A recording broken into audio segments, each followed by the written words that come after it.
രാരിച്ചന്റെ എല്ലാ കണക്കുകൂട്ടലുകളും തെറ്റിച്ചുകൊണ്ടായിരുന്നു മാമാങ്കത്തിന് മുന്നേ പരദേശി വ്യാപാരി സമർക്കോയെ എത്തിയത്.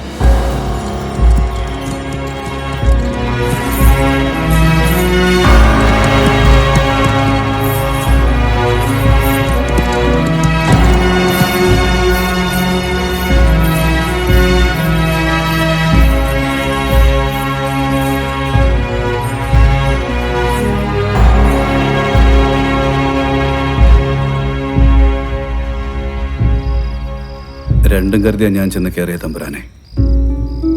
മാമംഗം കഴിയുമ്പോഴേക്കും മായിച്ചും കൂടി പരദേശത്ത് പോയാലോ?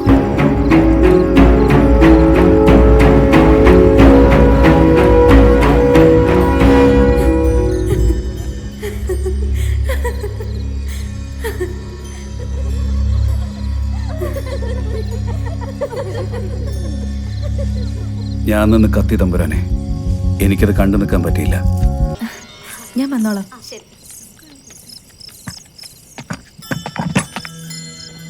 കൊണ്ടുപോകാനാണ് ഞാൻ വന്നത്. പുറകിലെ കാവൽ ഞാൻ കാത്തു നിൽക്കും. രാരിച്ചൻ ഭ്രാന്ത് പറയല്ലേ. ഇന്ന് പണം തന്ന് ഉറപ്പിച്ച ആട്ടം ഇനിയും തീർന്നിട്ടില്ല. അത് മുടക്കാനോ? നീ വന്നില്ലെങ്കിൽ ഇനിയൊരാട്ടം കാണാൻ ഇവിടെ ഒരു പരദേശിയും കണ്ണുമിഴിക്കില്ല.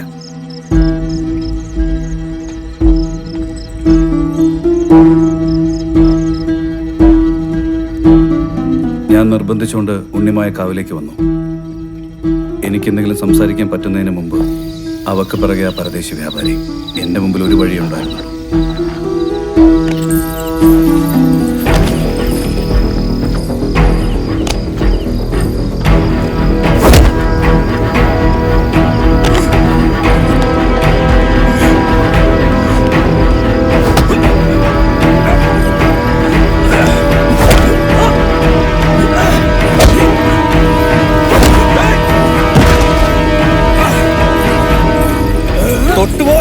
അപ്പോ ഉണ്ണിമായല്ല, നീയാണ് സമർക്കോയെ കൊന്നത് ഈ ആട്ടക്കാരിക്ക് വേണ്ടി, അല്ലേ? പറ്റിപ്പോയി തമ്പുരാനെ.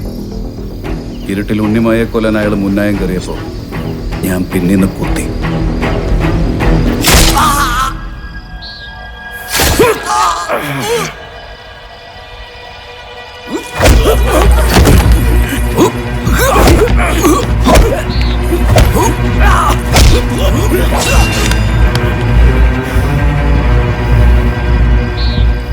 സമയുടെ മാറിലായിരുന്നു മുറിവ്, പിന്നിൽ നിന്നല്ല കുത്ത്. രാരിച്ച, നിന്നെ കൊണ്ടത് ചെയ്യാൻ സാധിക്കില്ല. അന്ന് രാത്രി സമയെ കൊല്ലാൻ നിനക്കെന്നല്ല ആർക്കും സാധിക്കുമായിരുന്നില്ല. അയാൾ എന്തിനും തയ്യാറും ജാഗ്രതുമായിരുന്നു.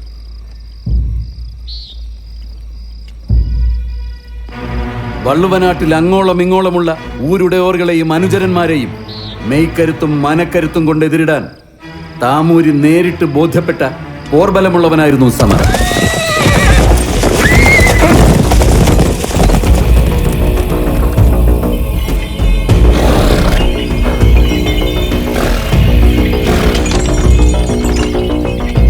ചാവേറുകൾ കാണും, പോയി നോക്ക.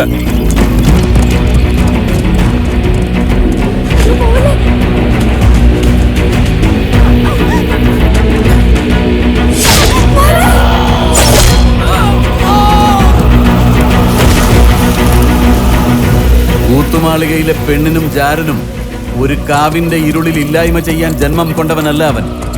ജന്മാന്തരങ്ങളുടെ പകയും കനലും ഉള്ളിൽ കൂട്ടി മാമാങ്കത്തിന് പുറപ്പെട്ടു വരുന്ന ചാവേറുകളെ ഇല്ലാതാക്കാൻ വന്നവനാ. ആയുധങ്ങളൊന്നുമില്ല, ആള് മാറി സാഹിബേ.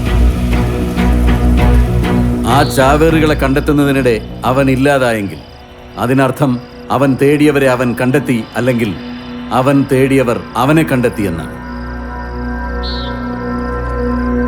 ഇത്രമേൽ ഭേദ്യം ചെയ്തിട്ടും നിങ്ങളെല്ലാം ചേർന്ന് രക്ഷിക്കാൻ ശ്രമിക്കുന്നത് ആരെ?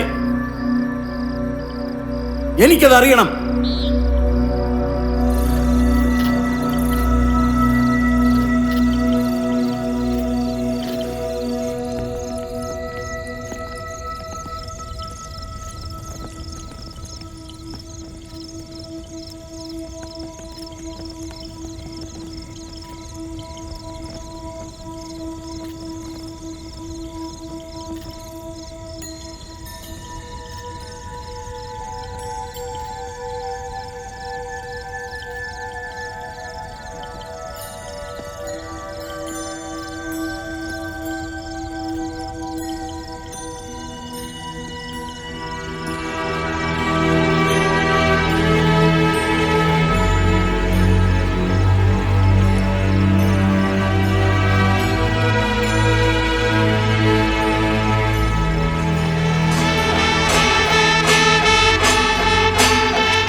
നിളയും കരയും ചേർന്ന മാമാങ്കപ്പട്ടണം, ക്ഷേത്രം, നീരാട്ടുകുള പന്തൽ, കൂരിയാൽ തറയ്ക്ക് കിഴക്ക് സ്ത്രീകളുടെ നിലപാട് തറ, അമ്പലത്തിന് പടിഞ്ഞാറ് ക്ഷേത്രഗോപുരത്തിൽ നിന്നും വാകയൂർ കോവിലകത്തേക്കുള്ള നടവരമ്പ്, മങ്ങാട്ടച്ചന്റെ കോവിലകം,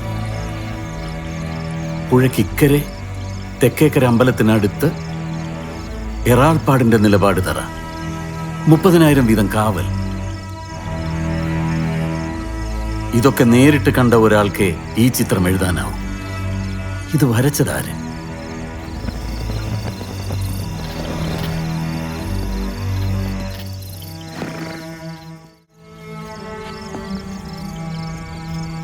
കണ്ണേർക്ക് കണ്ട പോൽ ഈ മാമാങ്ക പെരുങ്കാഴ്ച വരച്ചതാര്?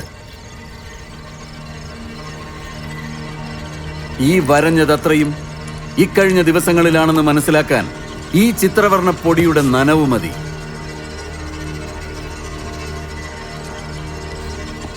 ആരാണ് അയാൾ?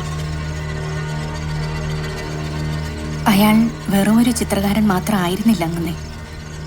ഈ ചുമരുണ്ടാക്കിയതും ഈ കൂര കൂട്ടിയതും ഇടിഞ്ഞ കുളങ്കോരിപ്പോയി ക്ഷയിച്ച തറവാടുകളുടെ ഈടും കാതലും കൊണ്ടുവന്ന് ആരോരും ഇല്ലാതെ നിന്ന് ഈ പെണ്ണുങ്ങൾക്ക് അഭയം കൊടുത്ത് പെറ്റമ്മയെപ്പോലെ ഇക്കാലം അത്രയും പോറ്റി സൂക്ഷിച്ചതും അദ്ദേഹമായിരുന്നു.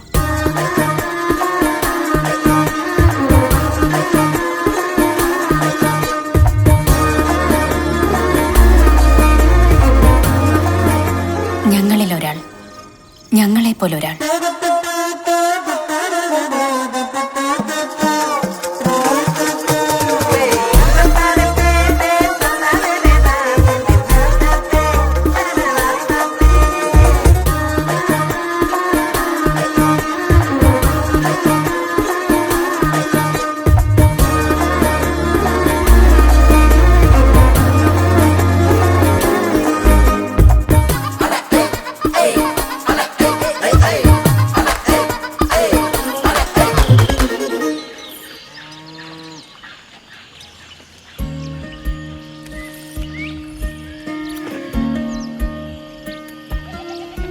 അമ്പുവാഹം ചുമന്നിന്ദുബിംബം വന്നിങ്ങു താണതോ.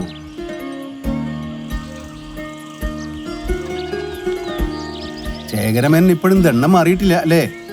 ദേശവാഴിയായ നമ്പിടിക്കും വേണ്ട, താമൂരുടെ തലച്ചെന്നോർക്കും വേണ്ട. നിങ്ങളെ ചെയ്യാത്ത ജോലിക്ക് ഇല്ലാത്ത കൂലി ചോദിക്കാൻ വരുന്നത് പറയാൻ പാരുഷ്യമില്ലാത്ത ഈ പാവത്തരുണികളോട്. നിനക്കൊക്കെ എണ്ണ പുരട്ടാനായി തന്ന പണം ഉണ്ടായിരുന്നെങ്കിൽ മരത്തിന് പകരം പൊന്നുരുപ്പടി കൊണ്ട് തീർത്തേനെ ഈ കൊലായ. 4 കാശിനും ആളെ കൊല്ലാൻ മടിയില്ലാത്ത കൂട്ടങ്ങളല്ലേ. വെറും കൈയുടെ പോണ്ട. ദാ ഇത് വെച്ചോളൂ.